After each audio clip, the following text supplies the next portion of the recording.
However, I want to say this about Sims, and I have no personal interest in him. I don't know him very well. Met him a few times.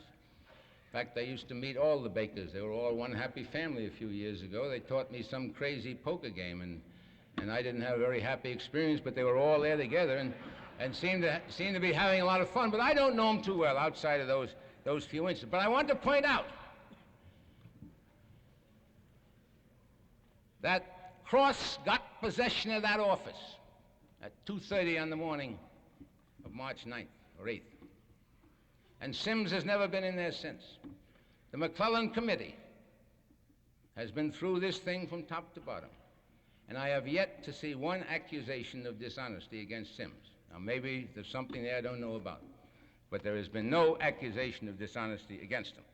So if he was guilty of the knowledge of these things going on, the Ethical Practices Committee and the Council felt that the convention should have a chance to decide whether or not he should hold office, and that he should not be punished.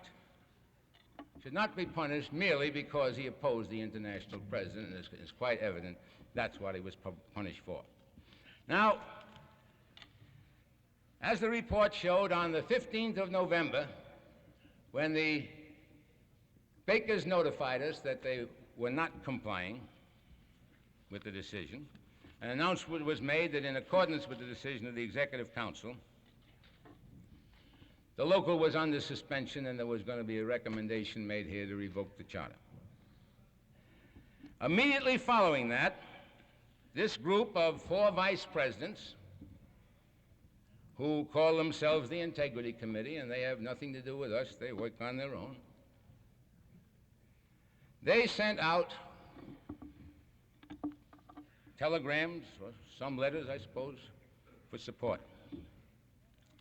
And they sent out a resolution. A resolution, I'm not going to read it, condemning Cross, of course, and pointing to the fact that he stood in the way of their organization maintaining its affiliation with the AFL-CIO, and then resolved that all members and locals of the Bakery and Confectionary Workers International Union of America immediately call upon the General Executive Board to immediately reverse and repudiate their former actions and to effectuate compliance with the AFL-CIO, and be it further resolved that the General Executive Board fails to accept this mandate of the membership, that all proper and lawful action be authorized and taken by the rank and file and the locals to continue the affiliation of the rank and file and the locals in the AFL-CIO.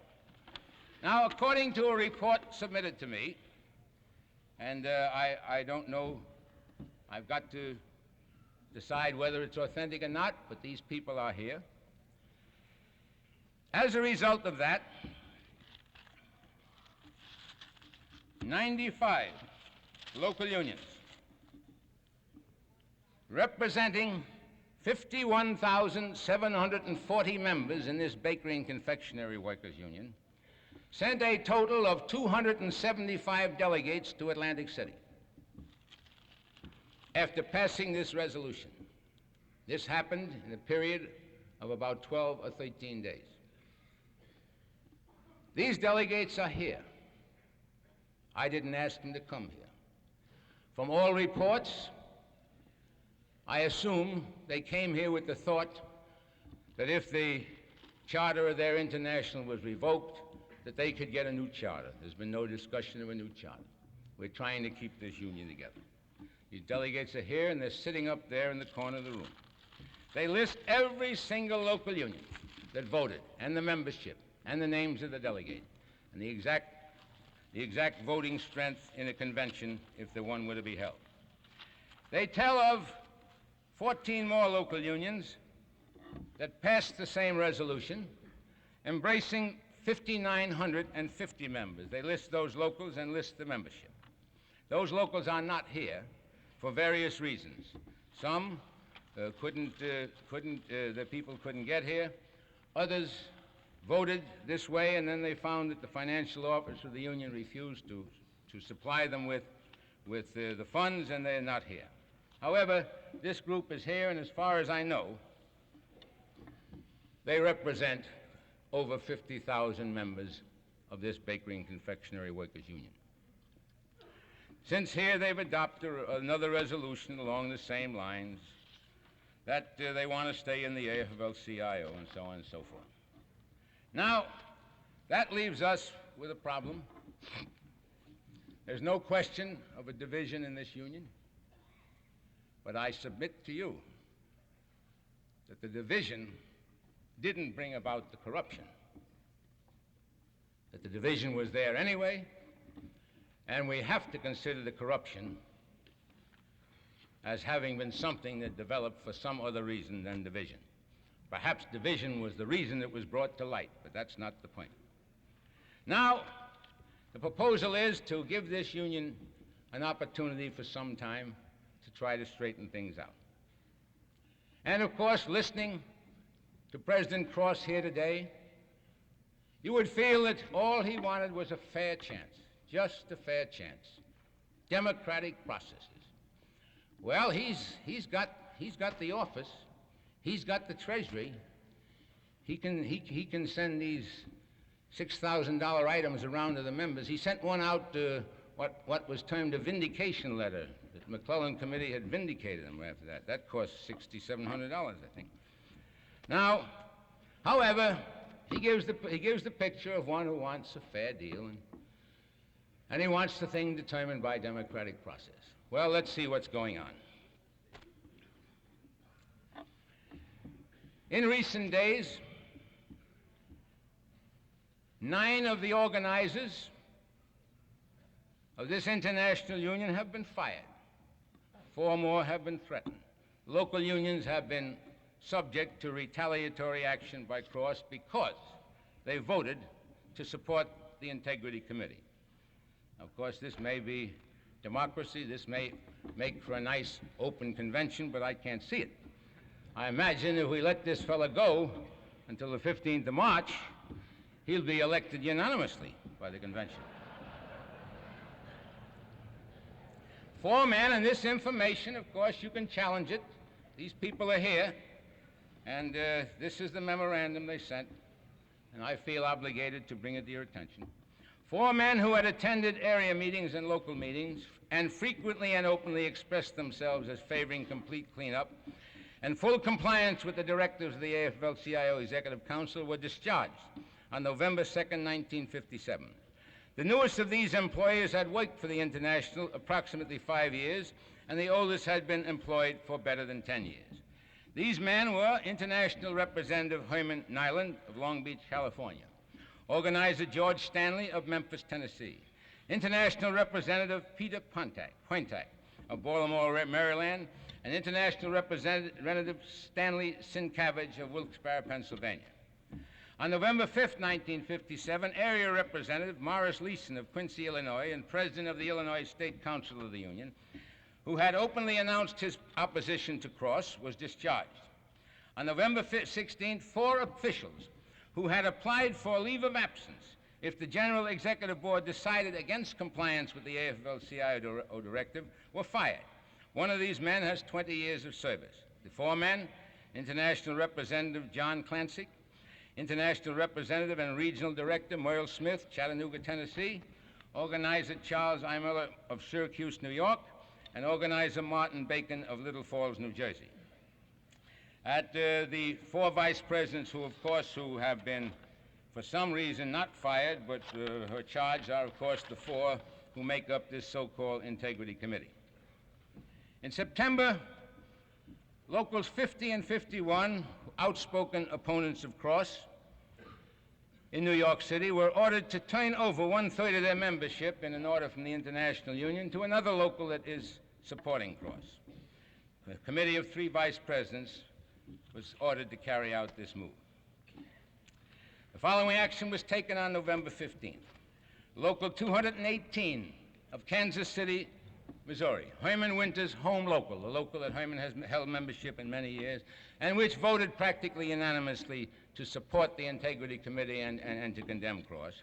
That organization was given 2 weeks to merge with their auxiliary, Local 218A, which is made up of helpers and miscellaneous workers with no journeyman. This organization has had the custom for many years of segregating journeymen from helpers and apprentices. And I understand that this auxiliary organization has been in existence many, many years. I understand also that the International Union has declared against the maintenance of these auxiliary unions, and that they have been authorized to try to blend them in with the regular organization of journeymen. However, at this particular time, the order was given, despite the fact that for many, many years, I don't know, they say 40, 50 years, these two organizations have existed. They were given 2 weeks to merge with the organization. In Cincinnati, Local 213, an auxiliary supporting cross, was chartered in the same jurisdiction as Local 213, and the local ordered to integrate with the auxiliary. A dissident group in one shop, Local 316 of Decatur, Illinois, was newly chartered, although this shop has been under contract with the local for years. The head of this local was a strong supporter of the so-called Integrity Committee. In the early fall, certain steps were taken to punish a local in San Francisco which had strongly opposed the presidency of the president of the International Union. An International Union representative was sent out to San Jose, where he worked with a disgruntled group to muster support for an independent company union in an NLRB election in which the regular local union of the bakers was defeated. Now, on November 22nd, 1957, the president of this union sent a letter to local officers implying a threat to local treasuries, pension funds, benefits, health and welfare benefits, and the status of local affiliates who would cooperate with anyone in an attempt to bring about compliance with the AFL-CIO directive. On December 7th, which is just last Friday, an international representative filed charges against the president and the vice president of a local in Shreveport, Louisiana, in retaliation for their attending the meeting. The international representative of the area attempted to break up a meeting which had been called to take action on this whole question. Now, these are the things that are going on, and it's quite obvious that one of two things is going to happen. Either these people are going to be beaten into submission by the power of this international office, by using all the methods that this man's mind can devise, or we're going to have a split organization. Now, I've watched this thing, and I wish it didn't happen. I wish we didn't have it before us. The statement that the union is going to be handed a slate of officers acceptable to others, meaning the AFL-CIO, I suppose. Well, Jimmy says there's 150,000 members in the union now.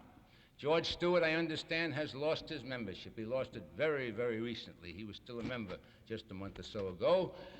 And then no trial had been held on him, despite the fact that not only this transaction that was brought to our attention, but many, many other transactions involving thousands upon thousands of dollars of the funds of trustees locals have been traced to Stewart. And he has refused to answer any questions. Up until a month ago, he was still a member. He's never been tried. So there was a little change of pace there about getting him to trial. They sure done a job on Sims and done it quick. But Stewart's going along a little while. And when Stewart resigned, Cross issued a statement in which he accused Sims of having brought this matter up at the very time that Stewart was going to resign, that Sims had known for many months that Stewart was going to resign and go into private business. And Cross defended Stewart after his exoneration by the board. Of course, a month or so later, he brought to the Ethical Practices Committee a little slip of paper which was Stewart's resignation and on which was written, "Dear Brother Cross, at your insistence, I am submitting my resignation." Now, there's 150,000 members in this union. I understand that doesn't count Stewart. Well, I would say that this story of the union being handed a slate of officers, I will say right here and now that there's 149,999 of those members eligible for president of this union.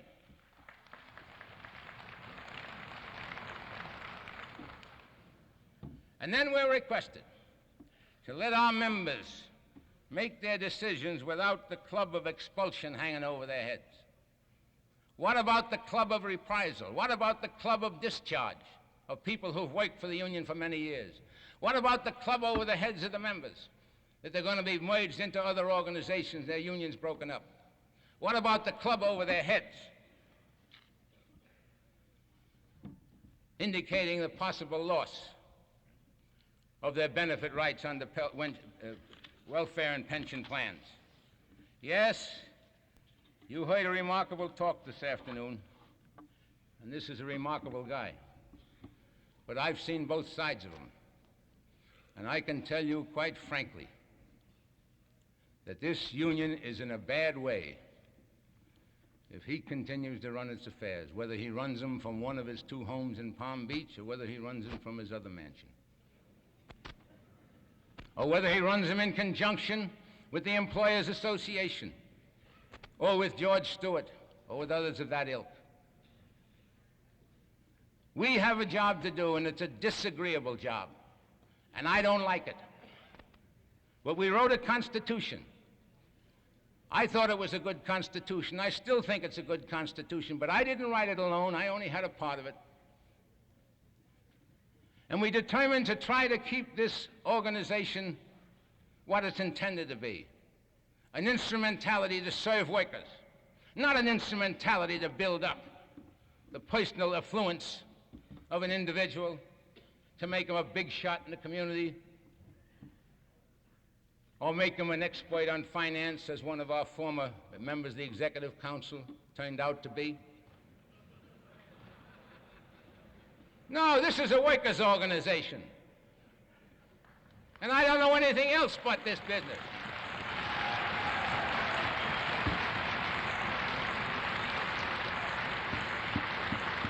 And let's keep it that way.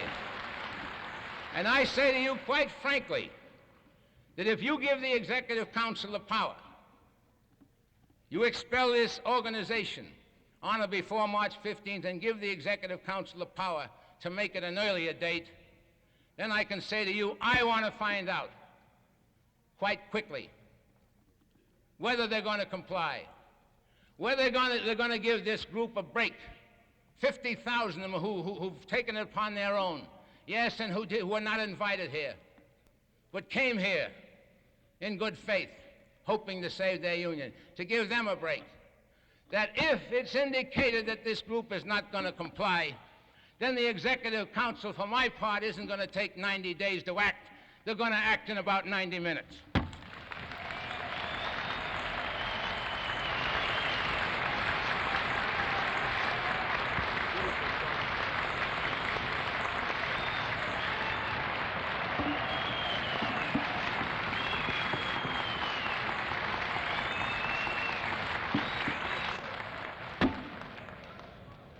Mike number 3.